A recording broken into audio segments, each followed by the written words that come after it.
Hey guys, JB here from Alpha Wolf Consulting, coming to you today with another episode of Spirituality and Me.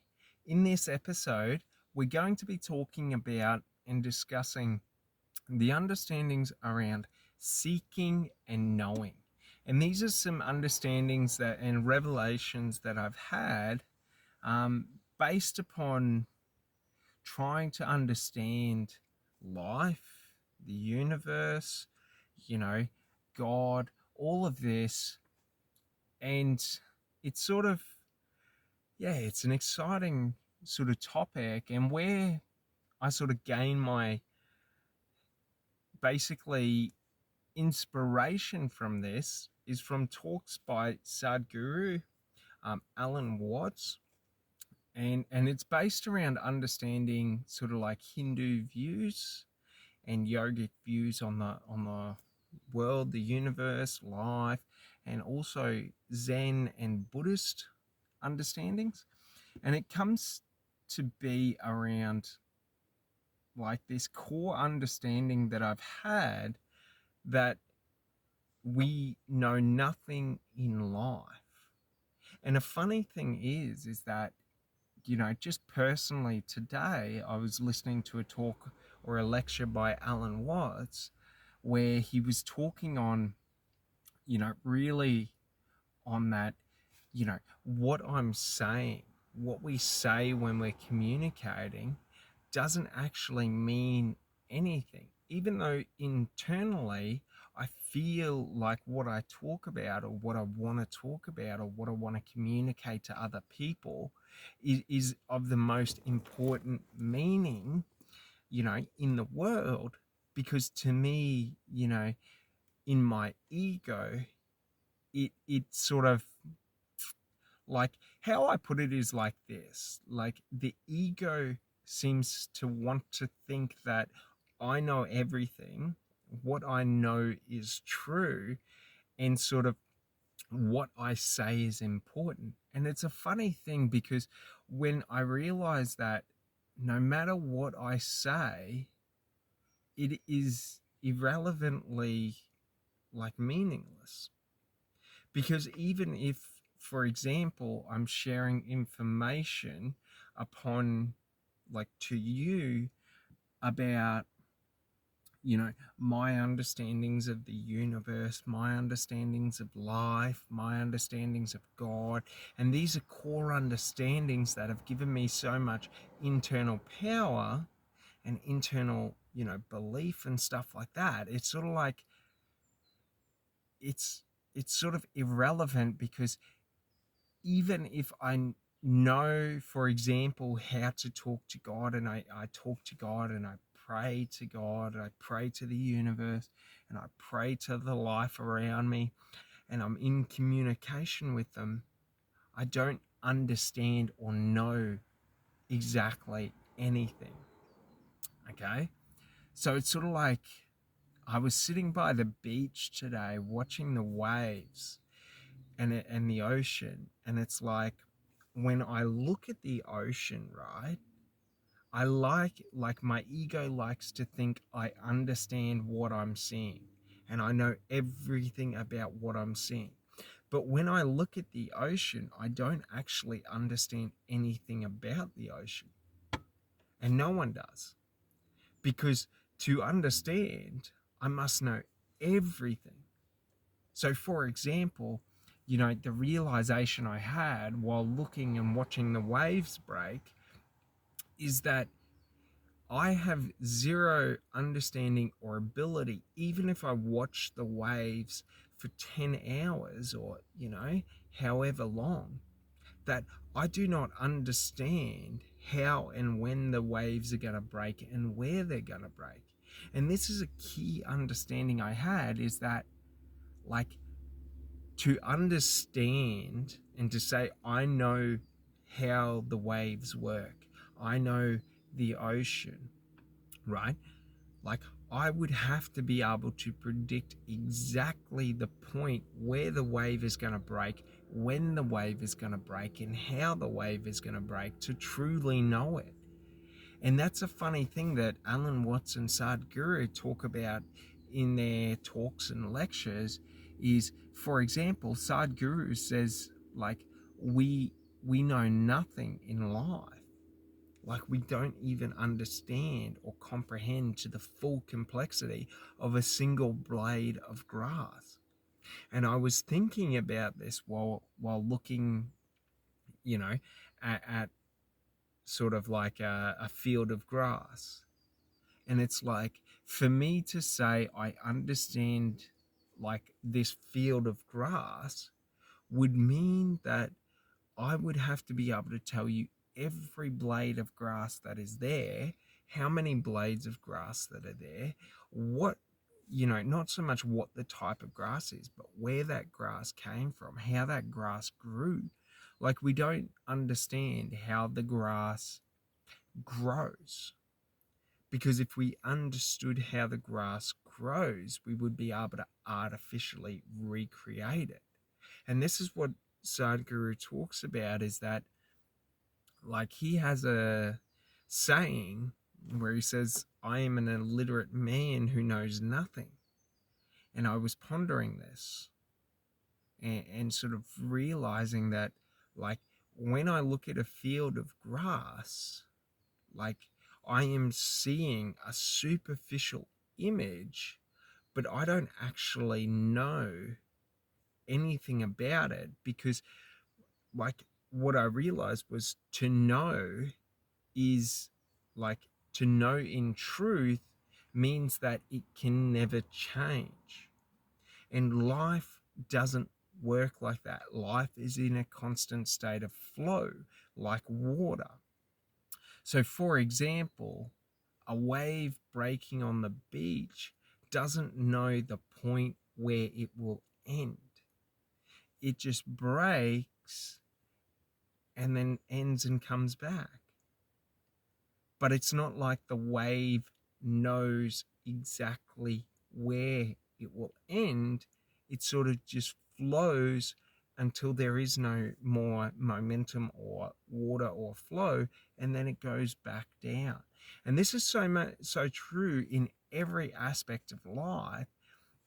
For example, I was thinking of my own experiences and understandings in sales, that to say I know sales in terms of, like, I understand sales, is to say I understand every aspect of sales and know every possibility of sales, which is not true. Because, like, true knowing and true truth does not exist, because it's forever changing and forever sort of, new things are coming up, new experiences, new situations. Like, no one, and this is my realization, that no one actually knows anything in life, yet everyone pretends to know everything. In the context of how our ego works, is when I'm walking down a road, my ego tells me I understand everything around me that I see, but I'm only seeing such a small portion of it. Like, that's the funny thing in life, is that we play this game with ourselves where our ego tells us that what we say and what we know is truth and important, but truth and meaning and importance doesn't actually exist. It's all a figment of our imagination to sort of give us self-imposed sort of, like, this meaning or overarching belief or purpose, or however you wish to describe it. So it's like, nothing in life can I ever truly know, because to know it means that what I know of it never changes. And think about this in your own life, because I was realizing every time take, for example, sales. I would say that I understand and know sales. I have now just said this is all sales is. What I know is the entirety of sales. And that's a funny thing, because I was sort of thinking about it in terms of, I was listening to a talk about from Alan Watts around, Zen and basically yes or no, because essentially, things are either on or off in our context of, if they're on, that's a yes. If they're off, it means no, and all of this and how our brain works. And it's sort of like, it sort of stumped me, because like I came to the realization that I actually don't know anything in life for certain, because the point of life isn't to actually know. Now, when I say the point of life isn't to know, I have no idea. Like, that's the thing. I know nothing. And it's sort of like, as I was working through this understanding and sort of trying to sort of grasp what Alan Watts was saying, grasp the meaning of his words, even though he says himself the words he say are meaningless, because like we don't actually even know, like I don't know myself in entirety. Like, I can sort of say I understand myself, my psychology, my biology, my experience, but it's like everything I have yet to experience, I have no idea of. So what I know is only such a small portion of what is the entirety of life. And it got me to thinking, just in terms of like my own spirituality and, God and things like that. And it's like, I was having a conversation with God and sort of trying to understand, and like, it was like, to understand God is to understand every aspect of God in existence. And that is an impossible feat, because we cannot understand everything. Like, it's impossible, because life is not static. And when we try to say I understand something, we're trying to take something that is in motion and say that it is static. And that's a funny thing, because so much in my life, when I think or feel like I know something, essentially I am trying to take it from being an ever evolving, ever changing, ever in motion thing, and I'm trying to make it static. And it's so strange, because like like it's very uncomfortable, the realization that, like, even walking, I don't actually know how to walk, because like it's not something that is static. So much of, if you think to education and schooling, it's sort of like, if I know what 2 plus 2 is, and 2 plus 2 is 4, that means 2 plus 2 can never be anything but 4. But, like, for example, Alan Watts says, if I add 2 drops of water to 2 drops of water, does that equal 4 drops of water? No. That equals one bigger or larger drop of water. So, like, does it make sense? So it's like, We set these restrictions and limitations in our own life where we're trying to know truth, know what something is, but it's an impossible feat because we can never know. Because as soon as I think that I know something, if I see new information, you know, that changes it. And this got me thinking over to, science and scientists who explore, mathematics, they explore physics, they explore, quantum physics, they explore string theory and theoretical physics. And it's sort of like we our ego wants to say that if I observe, say, the stars in astrophysics, I understand the stars. But in truth, the more I understand about something, the less I know. And the more I know about something, the less I understand it because of the sheer amount or gravity of how much information is out there to know. And it's very funny because this realization and sensation came over me that once I stopped trying to know, then I really truly started to appreciate it for what it is. So if I look at, for example, a field of grass, and I do not understand or know even what grass is, that grass becomes magical. It becomes new. It's not just grass, but now it is something that is ever evolving, ever changing. And yes, our ego would want to say, but it's just grass. We know what grass is. But that's not the point because we truly don't know.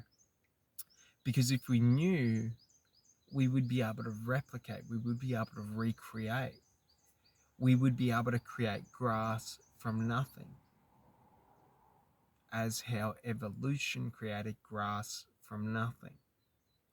Because everything started as a single cell organism and grew out from there.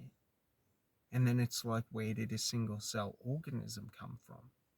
Do you sort of get it? Like the universe, God, life created life from nothing or from something. We don't fully understand at the moment exactly how it happened, because if we did, then we would be able to recreate and create life from nothing. Does it make sense? So it's like, when I was thinking about this in terms of, and pondering it in terms of like my own personal, like, wanting to believe that, I understand business and know business, I know sales and all of these different sort of business things, it was like, I don't actually really know, but no one actually really knows. And many people will argue, I've been doing marketing for 20 years, I know marketing, but it's like, as soon as you say that, you have cut off all possibilities of marketing evolving and changing in the future.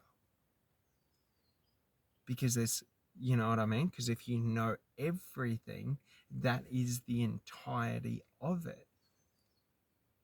And that's sort of how I was approaching life, was I was trying to understand, life, the universe, and God in its entirety.